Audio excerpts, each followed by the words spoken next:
Hello friends, welcome to all of you. आज अपन को डिस्कस करना है स्टीम पावर प्लांट, मतलब working of steam power plant. Steam power plant या थर्मल पावर प्लांट, इसको स्टीम पावर प्लांट भी बोलते हैं और थर्मल पावर प्लांट भी बोलते हैं। ठीक है, इसका काम क्या रहता है? स्टीम्स के थ्रू इलेक्ट्रिसिटी जनरेट करना। ठीक है, steam power plant consist of boiler, steam turbine and generator and other auxiliaries. ये इसके कंपोनेंट्स हैं। ठीक है, boiler generate steam at high pressure and high temperature. Boiler में क्या करते हैं अपन? हाई प्रेशर पर और हाई टेम्परेचर पर स्टीम जनरेट की जाती है। ठीक है, the steam turbine convert the heat energy of steam into mechanical energy. जो स्टीम टरबाइन रहता है, ये इनकी वर्किंग है। बॉयलर क्या करता है? स्टीम बनाता है और स्टीम जो टरबाइन है, जो स्टीम से घूमता है, उसके रोटर्स, तो वो क्या करता है? हीट एनर्जी जो स्टीम की होती है उसको मैकेनिकल एनर्जी या मैकेनिकल वर्क में कन्वर्ट कर देता है। ठीक है, और फिर जो जनरेटर्स होते हैं, जनरेटर्स जो इलेक्ट्रिसिटी जनरेट करते हैं, वो क्या करते हैं? मैकेनिकल एनर्जी को इलेक्ट्रिकल पावर में बदल देते हैं। तो यह जो आपका थर्मोडायनेमिक्स लॉ है, energy can not be destroyed and can not be created, उसको फॉलो करते हैं। एनर्जी को एक फॉर्म से दूसरे फॉर्म में कन्वर्ट किया जाता है। जो फ्यूल मतलब कोल, है ना? कोल की जो हीट एनर्जी है उसको अपन एक फॉर्म से दूसरे फॉर्म में बदल कर अंत में क्या पाते हैं? अंत में पाते हैं इलेक्ट्रिक पावर। ठीक है, तो जो हीट एनर्जी है कोल की, उसको पहले वाटर को स्टीम कन्वर्ट करने में यूज़ करते हैं। फिर मैकेनिकल वर्क मिलता है जो टरबाइन पर मिलता है, या उसको मैकेनिकल एनर्जी भी बोल सकते हैं। फिर उसके थ्रू जो है अपन को इलेक्ट्रिक पावर मिल जाती है। और जो मेन कंपोनेंट्स हैं अपने इसके, boiler, steam turbine and generator and other auxiliaries. तो अदर में क्या है? अदर में आपकी जो कंडेंसर हो गया, कूलिंग टावर हो गया, पंप हो गया, ये सारी चीज़ें अदर में काउंट की जाती हैं। तो इनकी वर्किंग जो है अपन आगे चल के डिस्कस करते हैं कि किस कंपोनेंट्स की क्या वर्किंग होती है। तो इनकी सभी की अलग अलग वर्किंग होती है। सबसे पहले जो रहता है, इसमें मेन कंपोनेंट तो बॉयलर है। बॉयलर, इसमें वाटर ट्यूब बॉयलर यूज़ करते हैं जनरली। वाटर ट्यूब बॉयलर और फायर ट्यूब बॉयलर, दो तरीके के बॉयलर ट्यूब्स के बेस पर होते हैं। ठीक है, तो अपन उनमें से वाटर ट्यूब बॉयलर का यूज़ किया जाता है। और जो बॉयलर है वो स्टीम को जनरेट करता है हाई प्रेशर और हाई टेम्परेचर पर। उसी हाई प्रेशर का यूज़ अपन करते हैं टरबाइन को चलाने में। तो टरबाइन क्या करता है? उस प्रेशर एनर्जी को किस में कन्वर्ट कर देता है? जनरेटर के थ्रू इलेक्ट्रिकल पावर में। ठीक है, इसके जो मेन सर्किट होते हैं उनको समझ लेते हैं। तो ये जो वर्किंग है इसकी, इसमें चार जो सर्किट हैं वो मेन सर्किट हैं। ठीक है, तो main flow circuits are, first one is flue fuel and ash circuit. ठीक है, फ्यूल क्या कहलाएगा? यहाँ फ्यूल कहलाएगा कोल। एस, जो कोल के जलने के पश्चात आपको एस प्राप्त होती है, तो उसका हैंडलिंग वगैरह करना और फ्यूल को माइन से लाकर उसको सही शेप देकर पल्वराइज करके भट्टी तक ले जाना। भट्टी कहाँ? जो बॉयलर में होती है। ठीक है, तो ये सारा जो सर्किट रहेगा इसका, ये पहला सर्किट कहलाएगा फ्यूल एंड एयर सर्किट। दूसरा जो है वो है एयर एंड गैस सर्किट। तीसरा जो है feed water and steam circuit. इसमें जो फीड वाटर है और स्टीम का सर्किट। लास्ट है cooling water circuit. Circuit in the sense उनका रूट, कि कहाँ से कहाँ ले जाते हैं इनको। पहला है फ्यूल एंड एस सर्किट। ठीक है, तो fuel store is feed to boiler through conveyor belt. Conveyor belt के थ्रू बॉयलर में अपन जो स्टोर्ड फ्यूल है, fuel in the sense coal, coal जो स्टोर्ड है उसको फीड करते हैं किसमें? बॉयलर के अंदर, कन्वेयर बेल्ट के द्वारा। ठीक है, कोल कोल क्या है? Particular size for complete burning. उसको पल्वराइज किया जाता है, पर्टिकुलर साइज में, शेप में बदला जाता है फॉर कंप्लीट बर्निंग। पूरे तरीके से जलाने के लिए उसको पल्वराइज किया जाता है। Coal is pass through crusher, sizer and magnetic separators before feeding to boiler. Coal को पास किया जाता है कहाँ से? क्रशर, साइजर, मैग्नेटिक सेपरेटर, किसके पहले? बॉयलर को, बॉयलर में भेजने के पहले। इससे क्या होता है, उसको क्रश किया जाता है, उसको शेप साइज में अपने पर्टिकुलर साइज में बदला जाता है। ठीक है, सेपरेटर से निकाला जाता है ताकि जो आपको बॉयलर की फर्नेस में जाए, कोल कोल ही जाए, उसमें जो अदर पार्टिकल रहेंगे वो सेपरेट कर लिए जाते हैं। तो ये जो है, ये है आपका fuel and ash circuit. Next देखते हैं अपन, नेक्स्ट है एयर एंड गैस सर्किट। ठीक है, air is required for complete combustion of the fuel. Air ज़रूरी होती है कम्बशन के लिए, ये हम सभी जानते हैं। ठीक है, तो एयर का जो सर्कुलेशन होता है वो किसके थ्रू होता है? Force dot, F D in the sense force dot and induced dot. ये जो है, ये बॉयलर की एसेसरीज कहलाती हैं। ठीक है, जिनका यूज़ अपन किस लिए करते हैं? ताकि बॉयलर की एफिशिएंसी को बढ़ाया जा सके।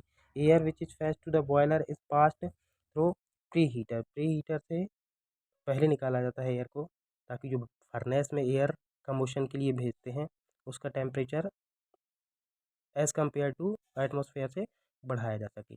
To extract energy of flue gases की एनर्जी को यूज़ करने के लिए जो बॉयलर से निकलती हैं उनकी एनर्जी को, हीट एनर्जी को यूज़ करने के लिए इनको प्री हीटर से निकाला जाता है। नेक्स्ट सर्किट है feed water and steam circuit, मतलब स्टीम। ये सर्किट जो है feed water and steam circuit. ठीक है, तो most power plant are condensing type. Condensing type जो पावर प्लांट होते हैं कंडेंसिंग टाइप होते हैं। कंडेंसिंग टाइप मतलब इसमें कंडेंस किया जाता है किसको? स्टीम को वाटर में कन्वर्ट किया जाता है। ठीक है, for safety of turbine water is better economic operation के लिए इसको ज़रूरी होता है। इस तरीके से आपका जो फीड वाटर है उसमें ये सारी चीज़ आती है। बॉयलर फीड पंप आ जाता है। ठीक है, स्टीम सर्किट में वेट स्टीम जो है उसको सुपर हीट किया जाता है टरबाइन में भेजने से पहले, या टरबाइन को चलाने से पहले उसको सुपर हीट किया जाता है। ठीक है, boiler feed pump feed water to boiler drum. ठीक है, बॉयलर ड्रम में जो कंडेंस हो जाता है कूलिंग टावर के बाद उस वाटर को वापस बॉयलर में फीड करने के लिए बॉयलर फीड पंप का यूज़ किया जाता है। ठीक है, आगे देखते हैं जो ये इसका नेक्स्ट सर्किट है वो है cooling water circuit. Cooling water circuit में क्या करते हैं अपन, जो कंडेंस हो जाती है स्टीम और वाटर में कन्वर्ट हो जाती है। ठीक है, तो उस कंडेंस्ड वाटर को कूल करने के लिए कूलिंग टावर में भेजा जाता है। कूलिंग टावर जो होते हैं बहुत ऊंचे ऊंचे, बहुत हाइट होती है उनकी, तो उसमें क्या करते हैं स्प्रे के थ्रू, स्प्रे के रूप में वाटर को ऊपर से नीचे की तरफ गिराया जाता है, जिससे जो वाटर है वो कूल हो जाता है। और उसको अपन शॉर्टेज के टाइम कूलिंग टॉवर और cooling pond are used in case of shortage. ठीक है, शॉर्टेज के टाइम में भी यूज़ करते हैं और जनरली भी करते रहते हैं। ठीक है, after passing through the condenser, उसके बाद ये वहाँ भेजा जाता है किसमें? कूलिंग टावर में। तो जो ये जो है आपका कूलिंग वाटर सर्किट है, ये लास्ट सर्किट जो है इसका, मेन 4 सर्किट जो थे उसमें से ये लास्ट वाला है कूलिंग वाटर सर्किट। ये इसकी वर्किंग को समझ लेते हैं स्टीम पावर प्लांट की। तो दोस्तों, working of steam power plant, इसकी वर्किंग को स्टार्ट करने के लिए सबसे पहले कहाँ से स्टार्ट करते हैं? कोल स्टोरेज से। कोल स्टोरेज, कोल हैंड। ठीक है, तो कोल जो अपन को बॉयलर में बर्न करना होता है। ठीक है, जो यहाँ फ्यूल एज अ फ्यूल उसको यूज़ किया जाता है, तो उसका स्टोरेज करना पड़ता है, उसकी हैंडलिंग करनी पड़ती है, उसको पल्वराइज करना पड़ता है। पल्वराइज मतलब उसको एक निश्चित शेप में काटा कूटा जाता है, ताकि वो अपनी पूरी हीट, जो हीट उसमें रहती है, जिसको अपन हीट एनर्जी बोलते हैं, उसको अपन बर्न करके उसको 100% अपन ले सकें, जिससे अपना जो वाटर है, जो स्टीम जनरेट करेंगे बॉयलर के अंदर, वो पूरी हीट उसको गेन कर सके। तो सबसे पहले माइन से जो कोल आता है उसको पल्वराइज करके कोल स्टोरेज और कोल हैंडलिंग के बाद कहाँ भेजा जाता है? भेजा जाता है बॉयलर में। ठीक है, ये बॉयलर है, बॉयलर जनरली अपन यहाँ वाटर ट्यूब बॉयलर यूज़ करते हैं। वाटर ट्यूब बॉयलर वे बॉयलर होते हैं जिनमें ट्यूब्स के अंदर वाटर होता है और फ्लू गैसेज जो है, फ्लू गैसेज जो फ्यूल को जलाने के बाद भट्टी से निकलती हैं, फ्लू गैसेज कहलाती हैं। वो गैसें इन ट्यूब्स की चारों तरफ से होकर बहती हैं और अपनी हीट इनके अंदर मौजूद वाटर को देकर उसको स्टीम में कन्वर्ट कर देती हैं। तो बॉयलर का काम क्या रहता है? स्टीम जनरेट करने का। फिर जो स्टीम जनरेट होती है उसको अपन कहाँ भेजते हैं? उसको अपन भेजते हैं सुपर हीटर में। ठीक है, सुपर हीटर में भेजने के बाद उसको अपन भेजते हैं टरबाइन में।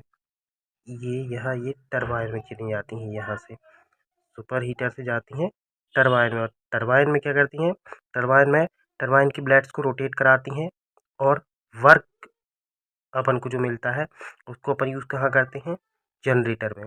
जनरेटर को चलाने में, जनरेटर चलाते हैं तो उससे अपन को इलेक्ट्रिसिटी जनरेट होती है और उस इलेक्ट्रिसिटी को अपन ट्रांसमिशन के लिए भेज देते हैं जो पास में ग्रिड होते हैं उनमें। ठीक है, यहीं इनके ट्रांसफार्मर लगे होते हैं जो उसके वोल्टेज को अप डाउन कर सकते हैं अपनी ज़रूरत के हिसाब से। ठीक है, जो कोल यहाँ जलता है उससे जो ऐश बनती है उसको भी, उसके लिए भी उसका स्टोरेज हैंडलिंग की जाती है। तो उसका जो अलग सर्किट रहता है, जो अभी सर्किट अपन देखे हैं, तो ये कोल सर्किट है। फिर ये ऐश सर्किट रहेगा। बॉयलर में अपन कोल को बर्न करके वाटर को स्टीम में कन्वर्ट करते हैं, उसको सुपर हीट करते हैं सुपर हीटर में और फिर उससे टरबाइन को चलाकर इलेक्ट्रिसिटी जनरेट करते हैं।